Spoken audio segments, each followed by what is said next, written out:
Kalambuan, Dalakana, usa ka oras nga programa maghatod kaninyo sa mga katikaran may kalabutan sa kalambuan dili lamang sa komunidad apan sa kidatibukan. Kalambuan, Dalakana.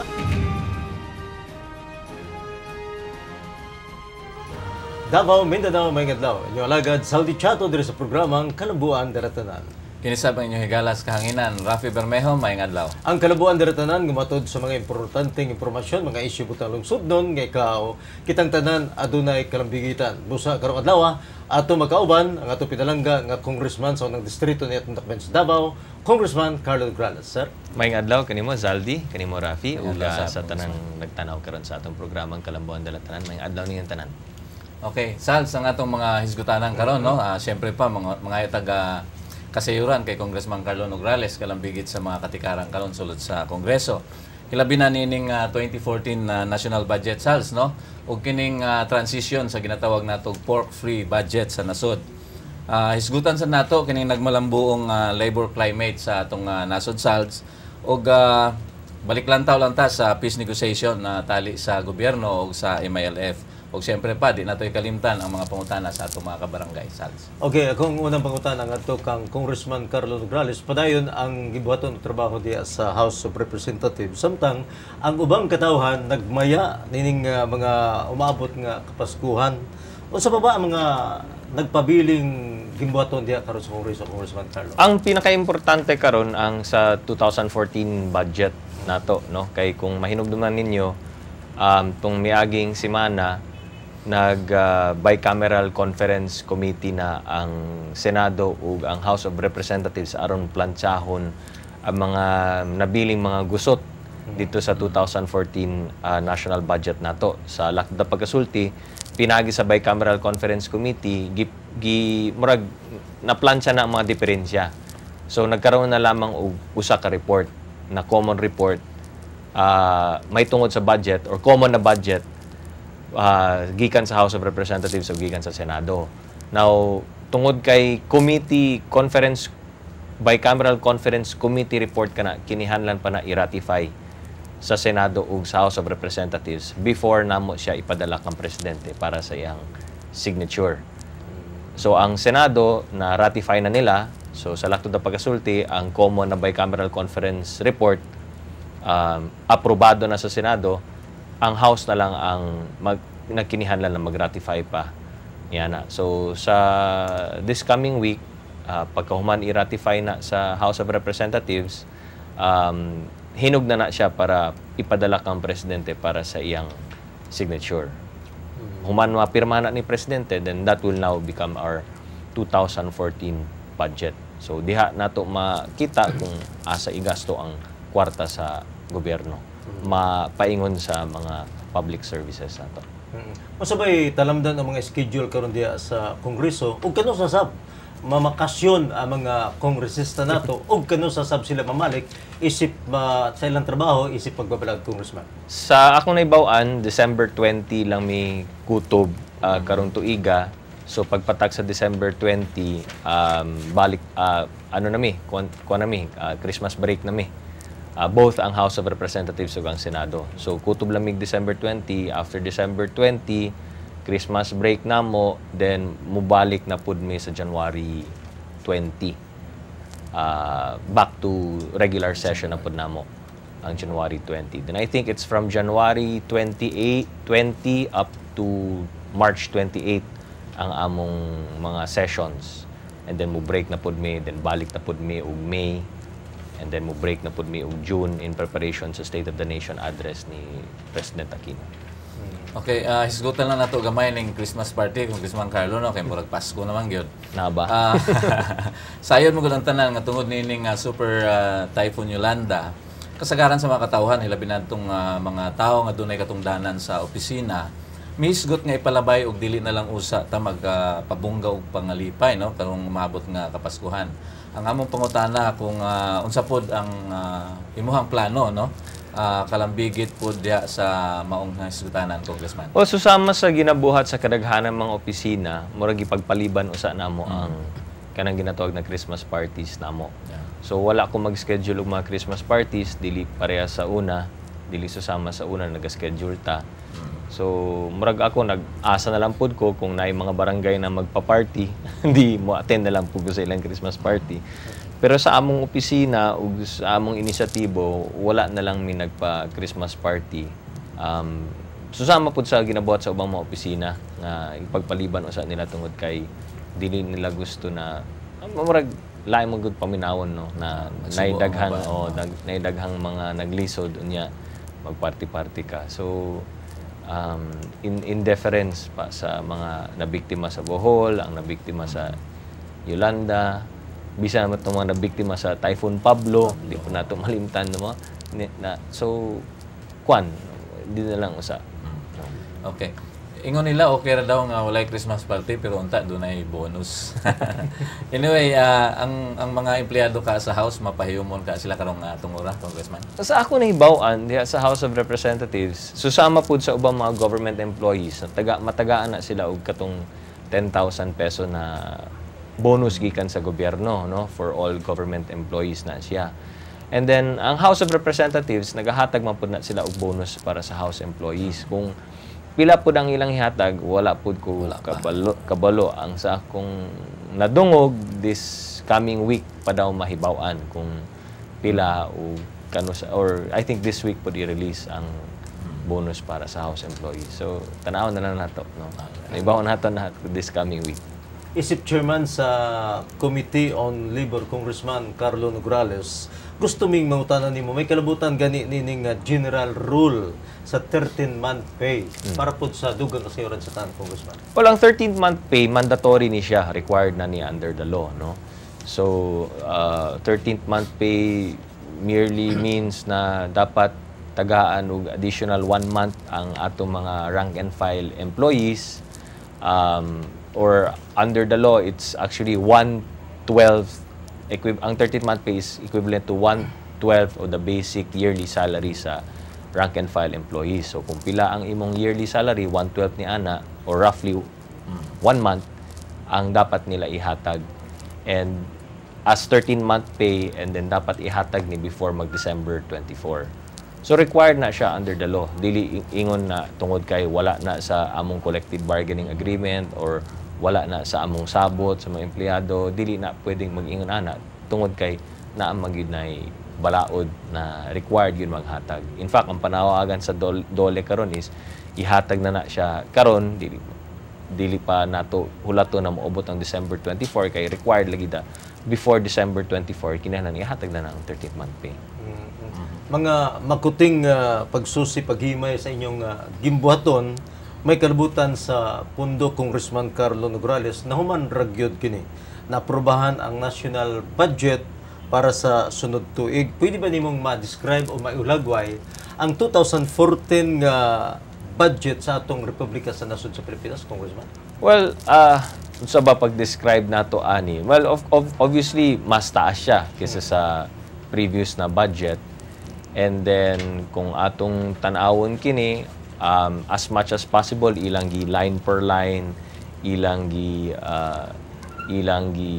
they try to make it as specific as possible. Kung atong tan-awon, education always gets the biggest part of the budget. And then ang next ni ana is ang DPWH, ang next ni ana is ang DILG, and then so on and so forth. Unya, kung atong tanawon po ng budget, naa kanay nakabutang for calamity funds and quick response fund na atay gi-allocate na 16.9 billion para ni ana. Para sa rehabilitation sa mga naigo sa Typhoon Yolanda, na ina-allocate na 100 billion para ni ana. Of course, wala na IPDAF. Nakabutang diya sa atong national budget. And then, katong ubang mga lump sum funds, gina-require po under our new budget, gina-require po na ang katong mga lump sum funds dapat mag-submit dayon og line item ang katong mga departments na naay lump sum funds as soon as possible unya kinahanglan i-post na nila sa ilang website. So sa lakto da pagkasulti, after sa what happened after sa nahitabo sa PDAF, murag ang focus nato karon gikan aning national budget and the next national budgets is that we'll try to make it as specific and as detailed as possible. Na kinihanlan as much as possible katulagi gina-discourage ang mga lump sum unya kinahanglan line item gayod. Kay diri sa lump sum medyo mao kini ang medyo maabuso kanang mga lump sum. So sa line item at least makita dai nimo na kining mao nga pondo paingon gyud sa inaani nga program or proyekto. Okay. Matod nila, Congressman, dili na kuno bidli ang national budget no for 2014 kay wa naman daw ni siya pork. Anyway, tama ba nga tawagong pork free ang 2014 budget? Yes. Kay sa kung tan-awon nimo ibase na nimo sa daan or mga previous nga mga budgets. Ang previous budget man gud naagid na siya ay item for PDAF, no? The Priority Development Assistance Fund. And kung imong tan-awon kining budget nato karon for 2014, wala gyud kay makitang PDAF diha. Di ba? In fact, ang nahitabo is ang atong Vice President Binay ug katong 15 ka senators ilahang gi-waive ang portion nila sa PDAF. So in fact, ang atong budget is nakaltasan pa og 3.2B representing katong PDAF unta ni Vice President Binay ug ang 15 ka mga senators. So naminosan pa ni siya, na-minusan pa ni siya. The rest of the congressmen, legislators ug ang ubang pang mga senators, ang ilang gibuhat is gi-reallocate na lang tong dapat na PDAF, gi-reallocate na lang nila ang ilang portion paingon dito sa 5 ka ahensya, which is ang DSWD, ang Department of Health, ang Department of Labor and Employment, no, ang CHED, and then of course ang DPWH. So naka-spread out, naka-distribute na ni siya sa 5 ka departments. Mao nang maingon gyud nimo na pork free or porkless na ning maong budget because wala gyud kay makitang pork barrel diha, which ang tawag ng pork barrel is PDAF. Wala na gyud kay makitang item sa PDAF diha. So there is really no ability for the congressman or the senator to do post-enactment identification of projects, no? Mao na ang gi-declare as unconstitutional sa Supreme Court kanang post-enactment. Buti pa sabot pagkahuman ma-pass ang budget, diha pa nimo i-identify ang imong mga projects, no? So kini karon wala gyud ingana tungod for the simple reason na wala na PDAF. Okay. Niadtong gisugdan ang panawagan nga i-abolish ang PDAF ug direkta na lang ato ang pundo no ngadto sa line agencies sama pananglitan sa CHED o sa DOH. Ang mga beneficiaryo niini naglaom nga unta hapsay ang mamahimong transition no sa atong budget. Sa tan-aw nimo madahuman ba gyud sa mga beneficiaryo nga mahimong smooth ang transition niini, Congressman? Well, anin na lang no. Naa naman ta sa December ron.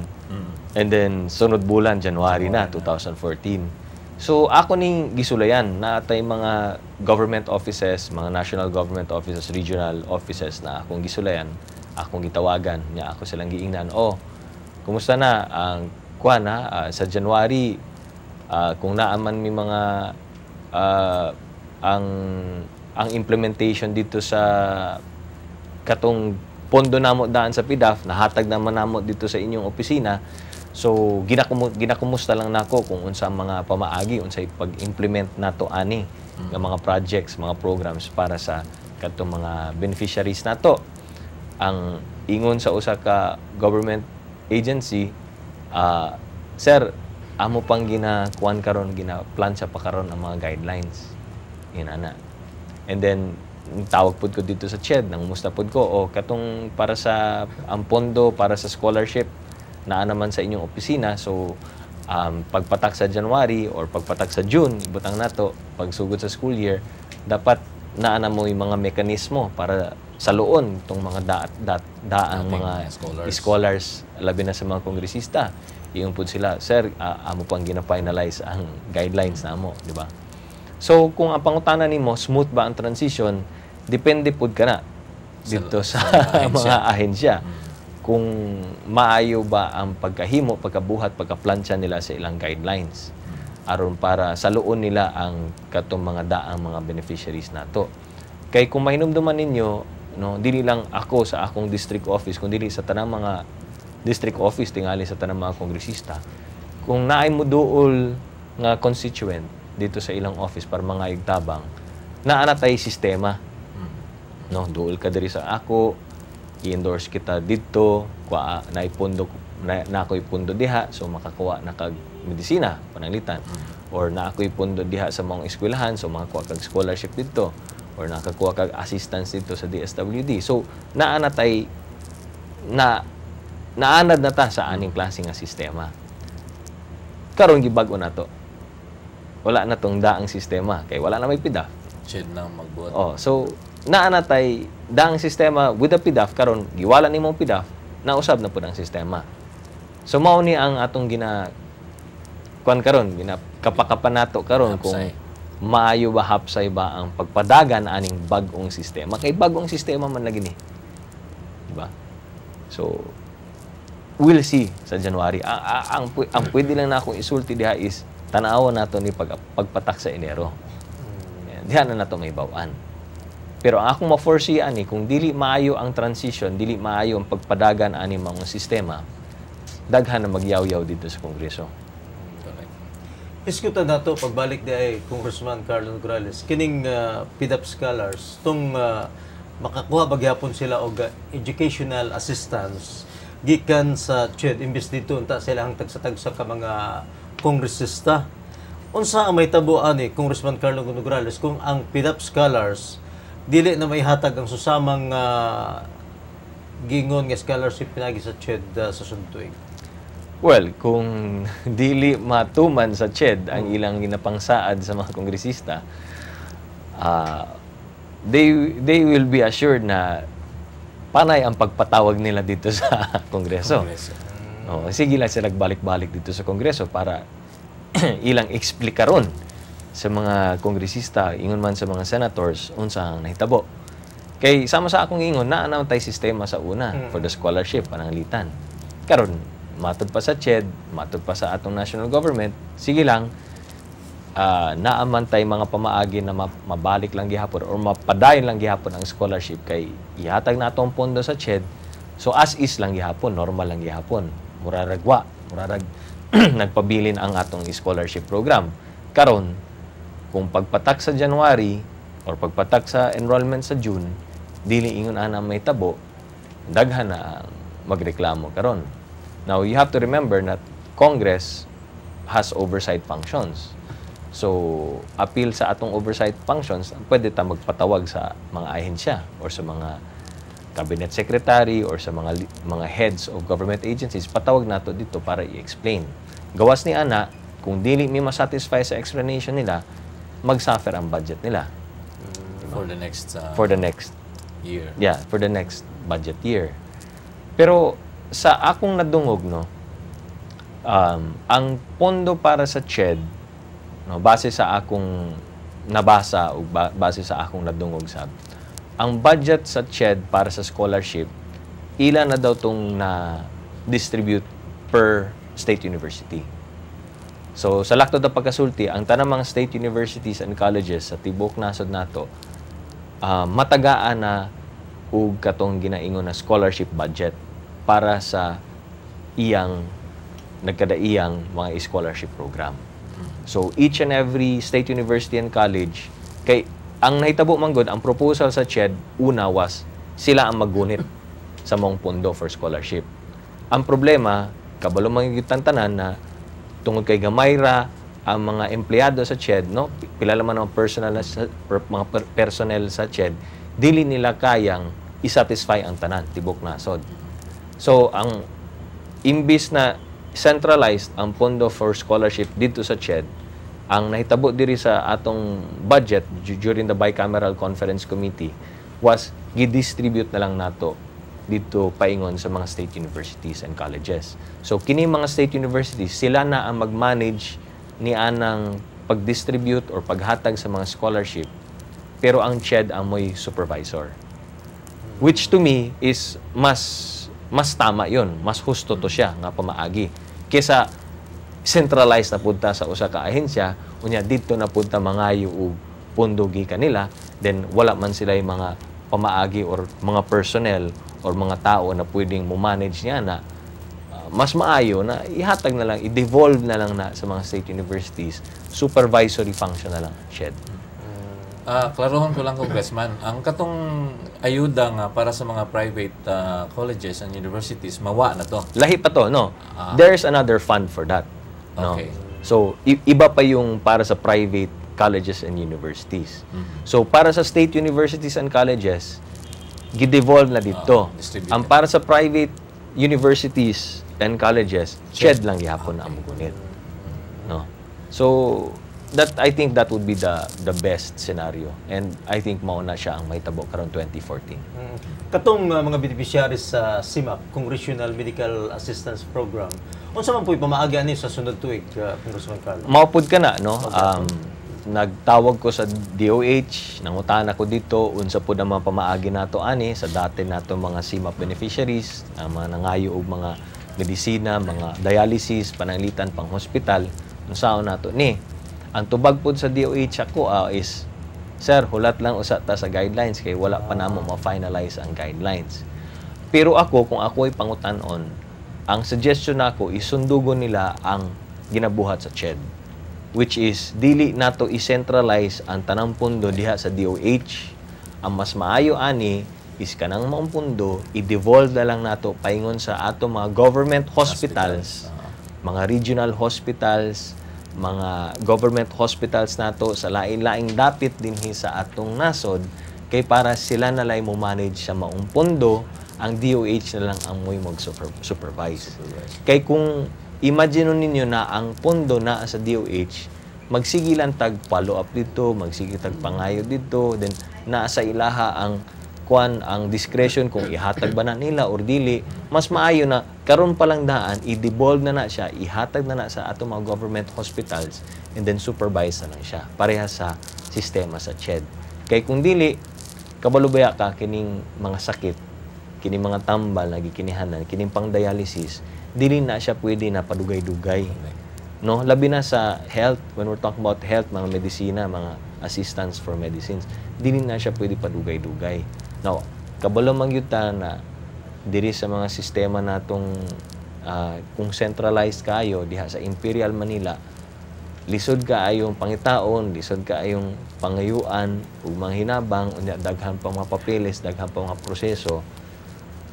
Kung mauna, kung centralized lang yapon sa DOH ang pundo, maglisod gyud ta ni. And basin mao nang ingon na sa kadugayan, mga matay pa hinuon, no? Ang atong mga pasyente tungod kay padugay-dugay ang proseso. Pero kanang CIMAC beneficiaries, ang congressman ana unsa man na maghatag na recommendation adto sa ospital? Maulagi na ang amo pang gustong klaruhon kay ang DOH wala pa sila mag-submit sa ilang guidelines. And it's December na karon, hapit na mag-January. Ingon nila, silang during this whole month of December, plantsahon pa daw nila ang tanan-tanan. Ang importante, matod pa nila, pasahon lang usa nato ang 2014 budget, and then humanian na, plantsahon nato ang guidelines, and then hopefully, by January, makasugod na gyud ta. Okay. Ang sunod pangutana, Congressman Carlo, kalabot gapon sa hisgutan ng pag-transfer no, sa PDAF nga to sa mga line agencies.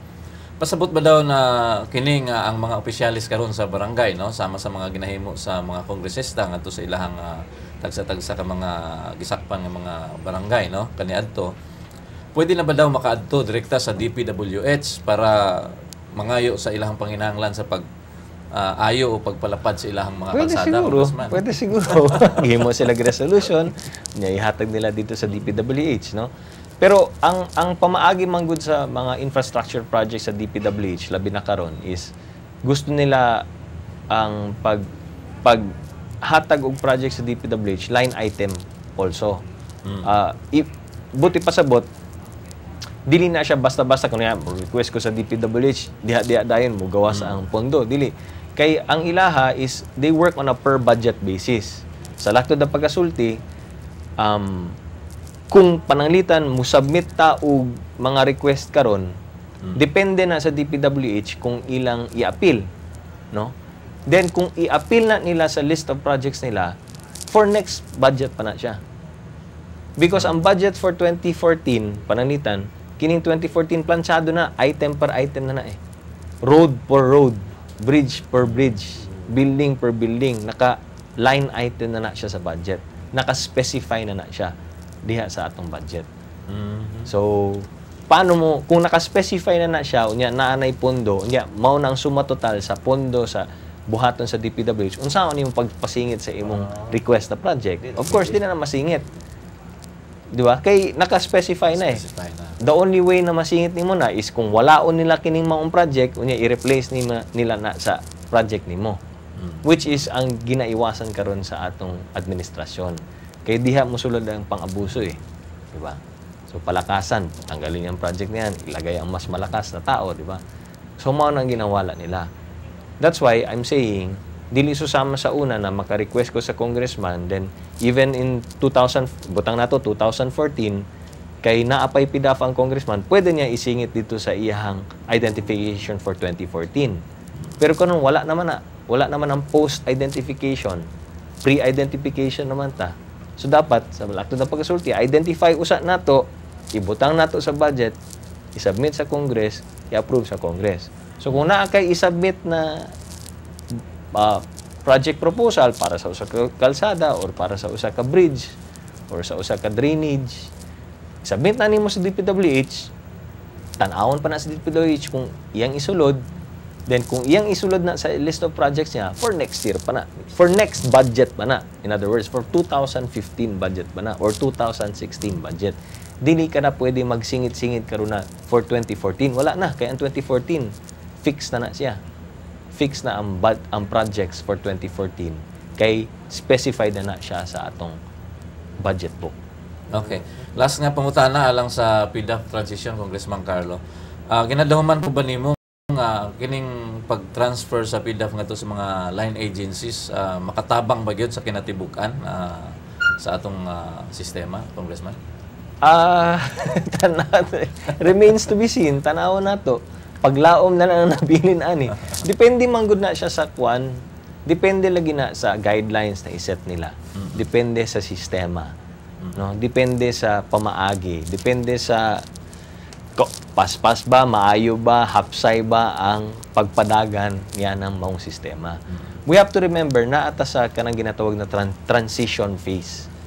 No? Since 1922 ha, 90 years ago, more than 90 years ago, since 1922, ang congressman, gitagaan na siya gahom na maka-identify og mga projects, maka-recommend og mga projects. Since 1922. Karon, giwala na siya, so dili na maka-identify ang atong congressman. Kung kay pangayoon, dito nakadiretso sa katong mga agencies nato.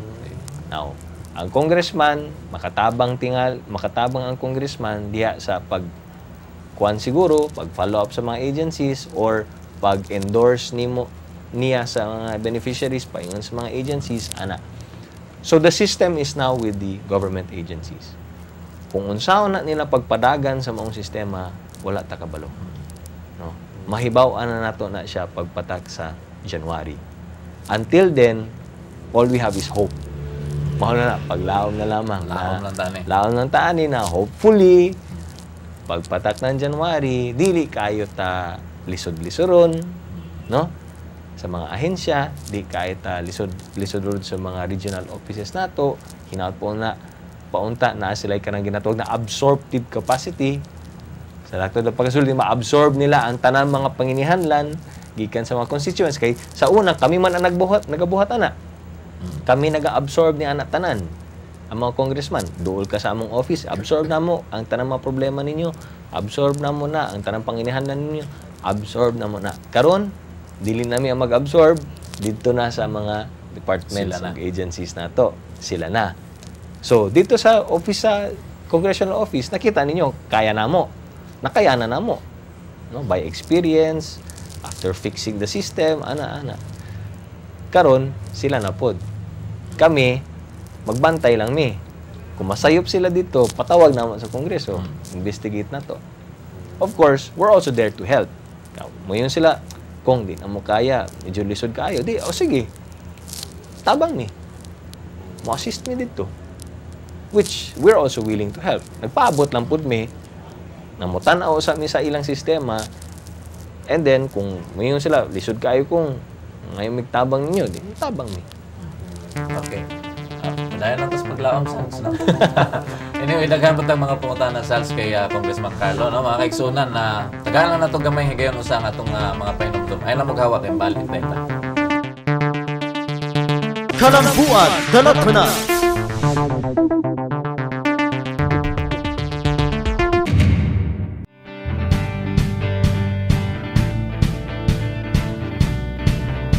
Ako si Mary Grace Sagarino, 22 years old, taga Suazo Street, Davao City.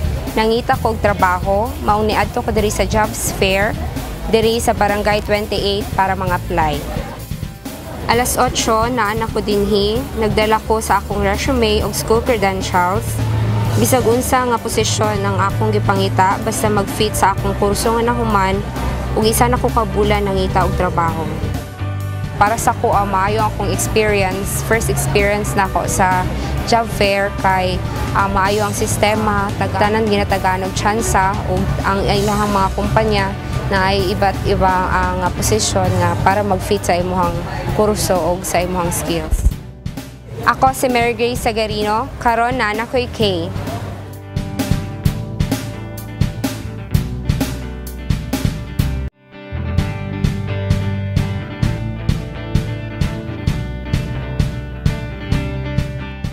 Ako si Janine Gael Piloton, 23 years old, na taga Aurora Jacinto Street, Davao City. Niadto ko dinhi karon sa Rizal Elementary School kay nang-apply kog trabaho.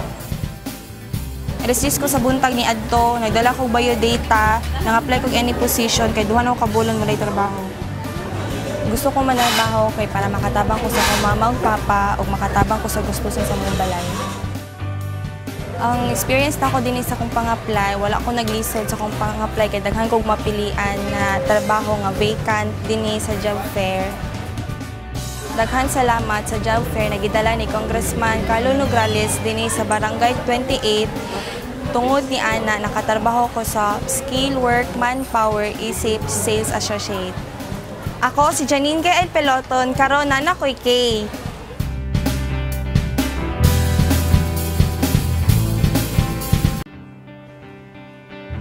Huwag lang tayong magbigay ng isda.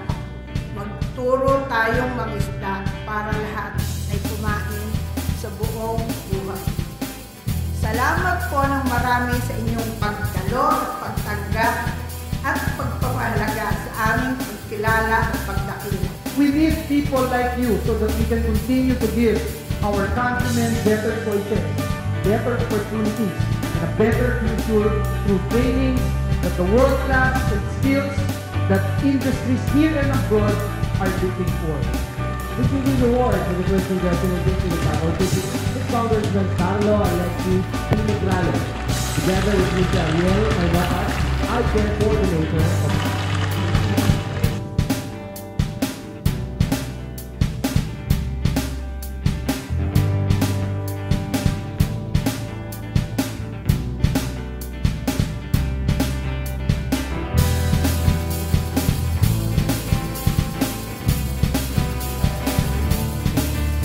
Kalambuan, Dalatana. Balik ta sa atong programa ang Kalambuan Dalatanan, atong balikan lang ang katong ato hisgutanan no kalabot sa 2014 budget Sals.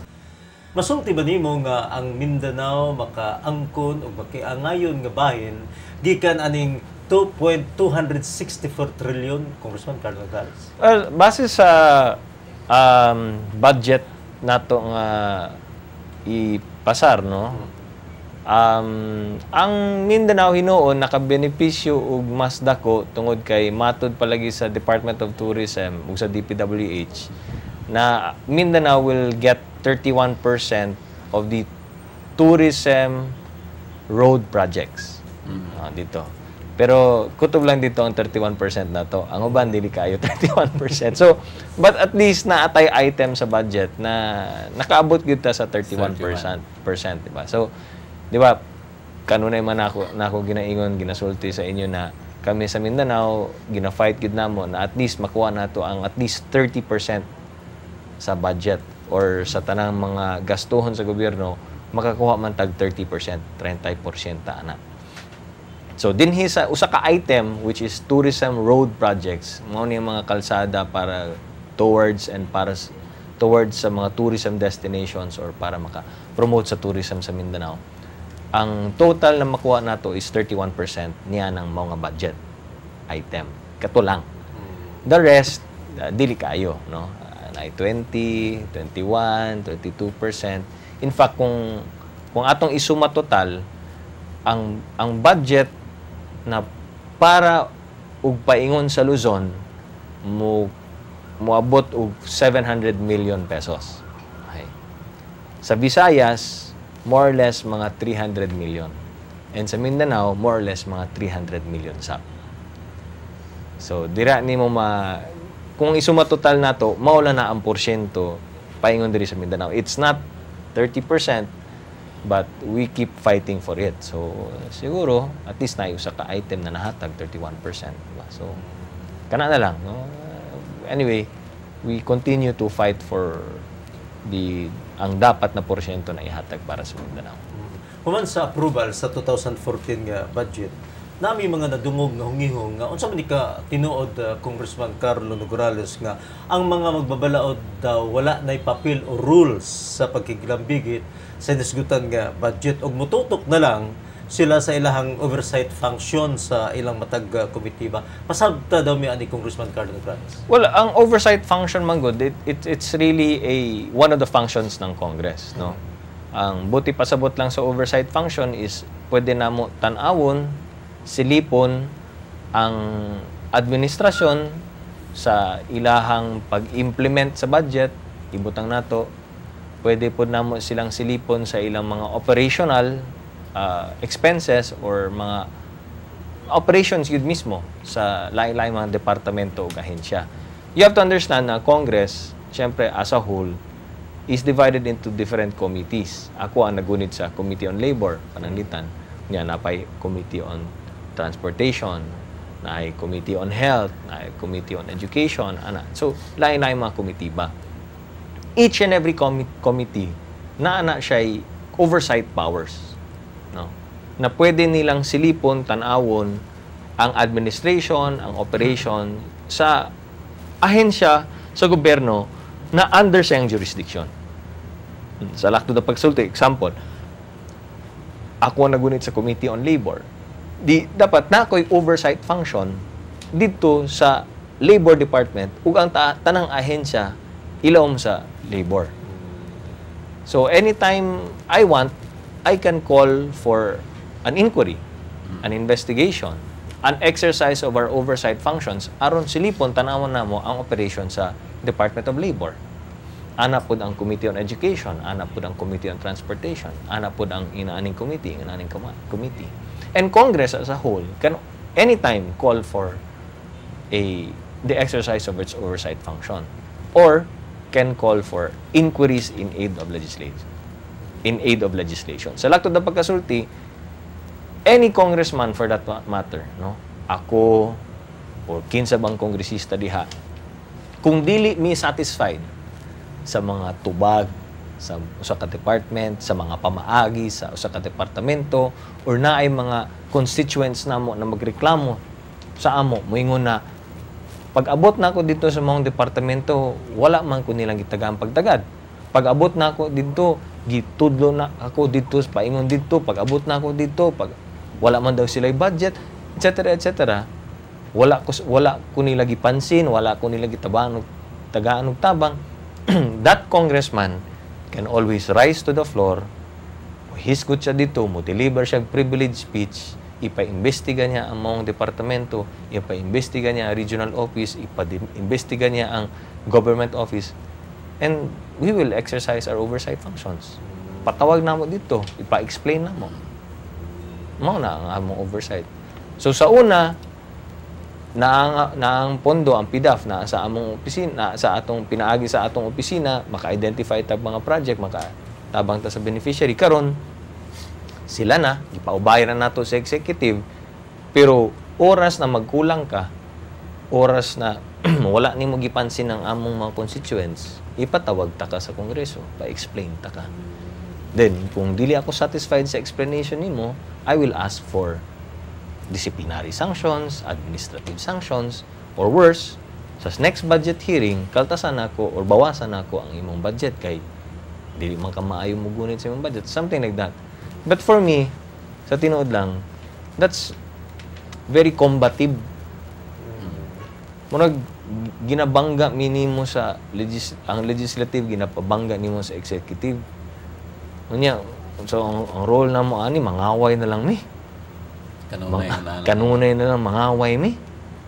Among patawag dito, investigate na mo, awayo na mo. But, you know, maulagi na, it's a transition phase. So, we're trying to discover pa kung unsa ang pinakamaayong sistema, pamaagi. Of course, dili nato gusto ginana, di ba? Mas gusto nato magtabang na lang gud ta. Bitaw. Mao na nga po. Okay, malahi ta Congressman Carlo, no, isgutan lang nato ang kining paglambo sa klima sa pamuo dinhi sa atong nasod. Atol sa ika-80 ka anibersaryo no sa Department of Labor and Employment, gi-anunsyo ni mismo Presidente Aquino ang 10,000 pesos bonus matag empleyado sa DOLE. Isip chairperson sa House Committee on Labor, unsa may mo ikasulti sa iyang pamahayag, Congressman? Actually, maayo man na siya, no, kay ang gihatag niya na bonus, dili lamang sa labor kundi sa tanang mga government employees. Murag nahulog na siyang insentibo na siya sa ato mga government employees, pagpasalamat na naa sila sa public service, pagpasalamat sa ilang pagserbisyo sa nasod, pagserbisyo nila sa katawhan. So, murag incentive bonus na siya na ginahatag nato, no, in the spirit of Christmas, in the spirit of giving, para makatabang po ta sa ilang pamilya. Kanang 10,000 bonus gihatag ni President Aquino. Dili lamang sa DOLE, kundi sa tanang mga government employees nato. Okay. Matod ni Presidente Aquino nga 20,000 unta no ang iyang ihatag no apan doon na lang kunoy mga unsa itawag niini kanang limitasyon no sa iyang paghatag sa ingon kantidad. Ang pangutana kung doon na ba mahimo ang Kongreso sa giingong maremedyohan kining mga giingong pag nakababag, Congressman Carlo? Well, ang ako man diha, kung bonus ang atong hisgutan, okay man na siya, pero dahil duha ka klaseng bonus man god.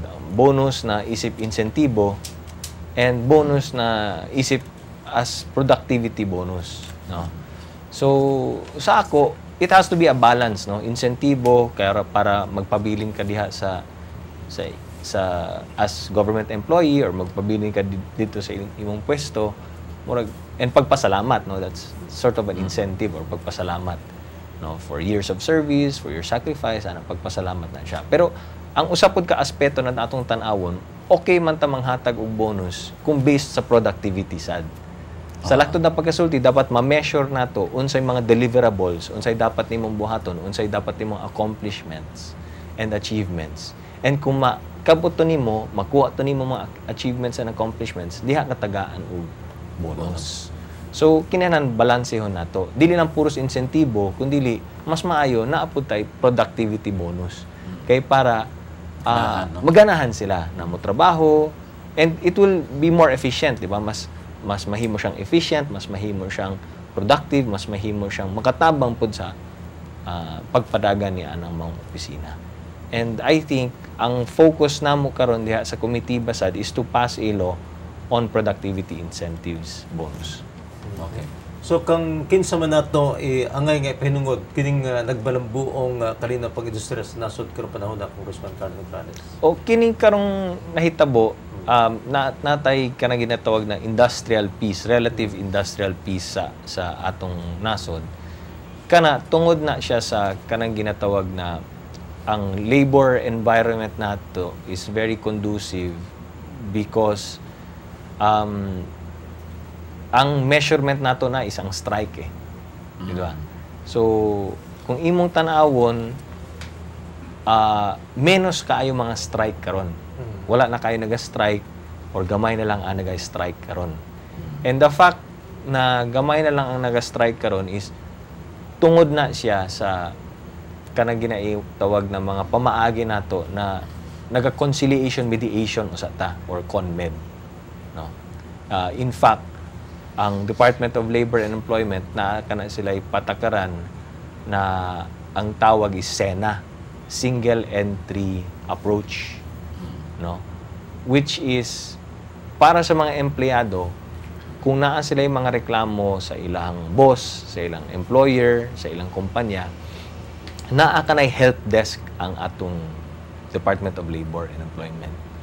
And diya sa help desk nato, pwede ka mo adto dito, mangutana, mangonsulta, mangayog tabang kung sa tanaw nimo ginaabuso ka or kulang agrabyado ka or kulang ang ginahatag sa imo sa kumpanya nimo o kulang ang or limitado or gamay ra ang ginahatag na benepisyo sa imuha, naa kanay help desk na ginatawag through our SENA, no, or single entry approach system diya sa Department of Labor. Ang maayo diyan is dito sa help desk nato sa DOLE, ilang gina-encourage ang conciliation mediation process. Sa laktod ng pag-asulti, conciliation mediation simply means na storyahan nato. No. Kung unsa may problema nimo sa imong employer, kung unsa may problema nimo sa imong kumpanya, istoryahan usa nato. Para number one, una, may bawaan po sa kumpanya unsa imong mamulo, unsa imong mga reklamo nimo, ug maremedyohan nila. Diba? Para win-win ta. Kay kung ato lang ning pasagdan na magkadako o magkagubot o magkasamot o magkagrabe ang ilang bangi, ang ilang away, diha na napaingon sa mga strikes, mga inana, di ba?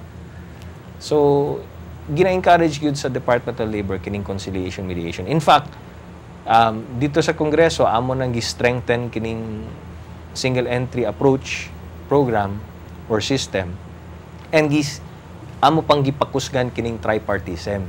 Kining tripartism, usa ka pamaagi kini na ang gobyerno, tripartism means tulo ka parties ang gobyerno, ang employers, ug ang employees, sige na sila na kanay ginatawag na tripartism council para ilang hisgutan unsa pay mga dapat natong buhaton to attain industrial peace, to encourage productivity, to encourage kining paghisgot sa tanang mga issues may tungod sa labor. And samtang atong ginahisgutan kini, ug naga-form kita og mga new legislation, naga-forma kita og mga bag-ong mga policies, samtang atong ginahisgutan kini, at least ang tanang mga mulo, ang tanang mga panginihanlan, ang tanang mga saluubin sa atong mga employees and employers, maplantsa na to. And diha sa maong pamaagi, atong ginahisgutan kini, ang mga ma-discourage kining maggubot o magsamok ta diha sa atong environment, labor environment nato. Then that's why mapansin ninyo na sa sige natong ginahisgutan, sige tag hisgot, sige tag dialogo, di ba? Basta kasi tayo mga Pilipino, basta mapag-usapan lang natin yan. Lahat naman napapag-usapan murag anak magudta. So pag napag-usapan na yan, at maplantsahan na nato ning tanan nato mga bangi, mga atong mga differences among each other, then maminusan kining mga last resort na last recourse na ng mga strike kung mag-strike ka, pareho agrabyado ang kumpanya, agrabyado po ng empleyado kay di makatrabaho, daghang apektado. So that's why we have this so-called relative industrial peace diri sa atong labor environment. Iskutan sabday nato Congressman Carlo Nograles katong peace negotiation ngadto sa Moro Islamic Liberation Front. Ang negotiating panel sa gobyerno ug sa MILF baghoy lang milagda sa wealth sharing agreement. Kining unsay imo kasayuran may kalabutan ni? Well, base sa nabasa nako dito sa wealth sharing agreement sa national government ug ang MILF, ang kung unsa may national government taxes na makolekta, ang 75% ato paingon sa Bangsamoro. Ang 25% mao nang ihatag balik sa national government. Pag abot dito sa kanang metallic minerals, magmina unya nay mga metallic minerals, ang 75% ato paingon na pod sa Bangsamoro. Ang 25% ngadto sa national government. Kung non-metallic minerals, 100% ato sa Bangsamoro. And then diri na punta sa petroleum, coal, fuel, kung natural gas di ay, kung naa kay mahukay dito sa area sa Bangsamoro, unya ma-discover nimo na ay lana dito or natural gas or coal, ang sharing ato is 50-50. 50-50. So 50% sa Bangsamoro, 50% sa national government. So diha sa wealth sharing, makita nimo na dako gid kaayong advantage ang ginahatag sa Bangsamoro. Kay liman ka ana, 75% diya paingon kanila. Nya 25% lang ang share sa national government. Whereas ang ubang parte or dapit dinhi sa atong nasod dili ingon ana. Di ba? 20. So ila lahi sa Bangsamoro. So nakita nako na kini maayo ni siya tungod kay kung i-push nimo ni unya matuman ning maong setup, that will be the best way for us to push for federalism. Correct. Di ba? Kaya natay sample eh. May mo siyang president. Mahimo siyang president na kung diri sa Bangsamoro entity na ay na ng klaseng wealth sharing agreement na 75-25, 25 lang sa national government and 75% magpabilin dito sa lokalidad. If you do that for the Bangsamoro, no, equal protection of laws and equal application of laws demands na dapat tibok na so ana pod. Susugdan nato sa Bangsamoro, kung mugo na siya, then we can push for federalism in the entire country. Okay. Tinuod ba nga human nining baguhay pa lang gikauyonan nga mga provision Congressman Carlo, inahinay na nga mawagtang ang autonomous region in Muslim Mindanao? Well, depende na, Raf. If kasi ngayon wala pa tayong law eh, wala pa tayong basic law. So kining ginapirmahan pa lang framework agreement, mga annexes, mauna ni ang ginakuan karon, ginapirmahan na siya karon kay para na natay basic agreement. And kanang basic agreement, nahisgutan naman na natay sabot. Kanang maong kasabutan, i-translate na lang na siya into a law, a basic law that will have to be passed by Congress. Now, after Congress passes that law, i-plebisito pa na, no? I-ratify pa na sa mga tao niya, i-plebisito pa na to na siya. Pagka-plebisite niya na, then that's when you will have, that's the only time na magkaroon ng Bangsamoro entity. And that Bangsamoro entity will replace the ARMM. So, right now, ARMM lang yapon. Pero until ma-sign into law and ma-plebisito na siya sa mga tao, kaya tao lang magyapon ang may mag-desisyon.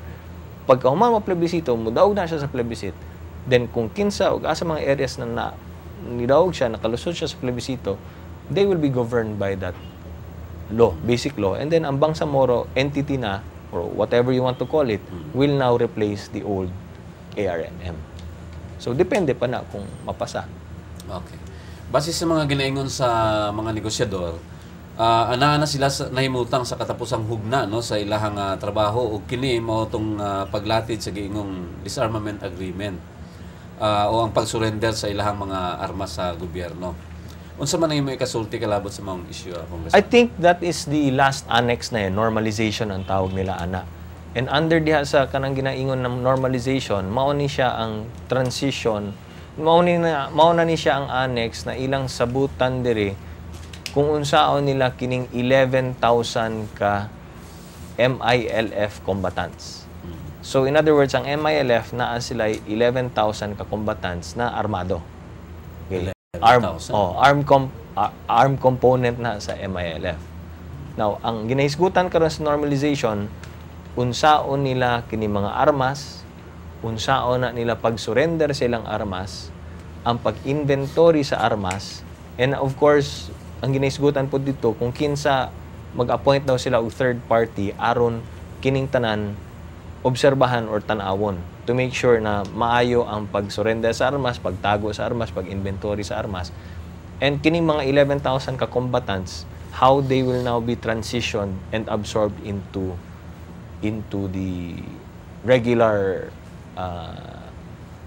system nato, no? So it's the whole surrendering of arms thing na very sensitive pud kaayo. Sensitive. And I think that's the reason why dito na nila gilast, because it's a matter of trust eh. Kay anad na sila na protektado sila kay naa sila gigunitan na armas unya karon imo siyang pasorinderon sa iyang armas. It's not very easy to convince them until makita nila na ang peace process gid mismo nag-succeed gyud. Way punta mga pangutana na to, ani rough na to kang Congressman Carlo Nograles, pero di na kita to kapugan yung sustainability sa to gatrobanon ang kalambuan daratan. Kasi doon na pa mga mensahe si Congressman Carlo Nograles, sir? Yes, paingon namin sa last week sa among session before matapos ang Congress for the year 2013. Kining maong tuig na 2013, very yung ba natong exciting na tuig kini siya na daghang kayong mga happenings. Apil na dito syempre ang pagkawala sa PDAF. So naa kita sa kanang ginatawag na transition karon. Kung unsa ba ang trabaho sa congressman, unsa ba kinambuhaton sa congressman. Pero kung unsa may mga bagong mga balita, unsa mga pamaagi, unsang sistema ang atong kinahanglan sundon, ako lang gihapon kining ibalita kaninyo, pero akong ihatag lang gihapon ang akong assurance kaninyo na kung sa may mga nasugdan nato mga programa o proyekto, atong yung paningkamutan i-fight yun nato na dili mawala kana siya tanan. So sa lakto na pagkasulti, hopefully sa 2014, kung sa may mga serbisyo na atong nahatag sa una sa 2014, mabalik lang gihapon kana siya sa bag-umang sistema, pero ang importante is mahatag lang gihapon nato na sa mga tao nga nagkinihanlan ani. So kani tanan naglihok lang gihapon ta, nagtrabaho lang gihapon kita, nagpasalamat lang gihapon ko sa makanunayon ninyong pagsuporta sa atong mga inisyatibo, mga proyekto, mga programa. Sa tanang mga nagtanaw, ug siyempre pa sa akong asawa na si Marga ug sa akong mga anak Mateo, Massimo, ug Nika, kaning tanan daghang kayong salamat ug maayong adlaw. Okay, daghan pong salamat Congressman Carlo Nograles. Ug Sans, gusto na po na ako pasalamatan no si VJ Santiago of Decoratives by Jana and Works para sa atong set. Ug daghang salamat po kay Benz Roble no nga nagtabang og ayos kanato. Ug happy birthday di ay no. Happy 75th birthday to my mother Violi. Nay, happy birthday. Og kay Kata Galyan nito, happy birthday po. Pero dili pa siya 75. Dili pa siya si Kata, dili pa 75 ha.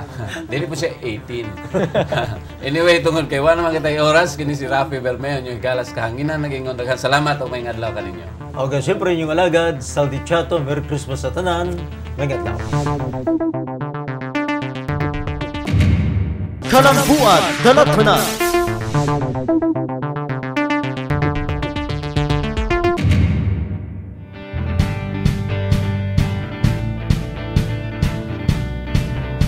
Ako si Mary Grace Sagarino, 22 years old, taga Suazo Street, Davao City. Nangita kog trabaho, mauniadto ko diri sa jobs fair, diri sa Barangay 28 para mag-apply. Alas 8 na anak ko dinhi, nagdala ko sa akong resume ug school credentials. Bisag unsa nga posisyon ang akong gipangita basta mag-fit sa akong kurso nga nahuman ug isa na ko kabulan nangita og trabaho. Para sa ko, maayo akong experience. First experience na ako sa job fair kay maayo ang sistema, tanan ginatagaan og tsansa ug ang ilang mga kumpanya na ay iba't iba ang posisyon nga para mag-fit sa imong kurso ug sa imong skills. Ako si Mary Grace Sagarino, karon na nakoy K.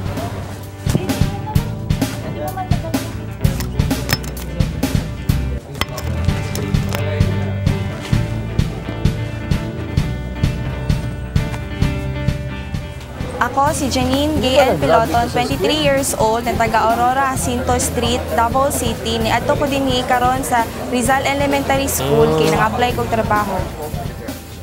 Alas 10 ko sa buntag niadto, nagdala kog biodata, nang-apply kog any position kay duha na ko kabulan mo trabaho. Gusto ko manarbaho kay para makatabang ko sa akong mama ug papa ug makatabang ko sa gusto sa balay. Yung first segment natin, experience na ako din sa akong pang-apply. Wala ko naglisod sa akong pang-apply kay daghan kog mapilian na trabaho nga vacant dinhi sa job fair. So annoying. Salamat sa job fair nagidala ni Congressman Carlo Nograles dinhi sa Barangay 28. Tungod ni ana nakatrabaho ko sa Skill Work Manpower isip Sales Associate. Ako si Janine Gael Peloton, karon na nakoy K.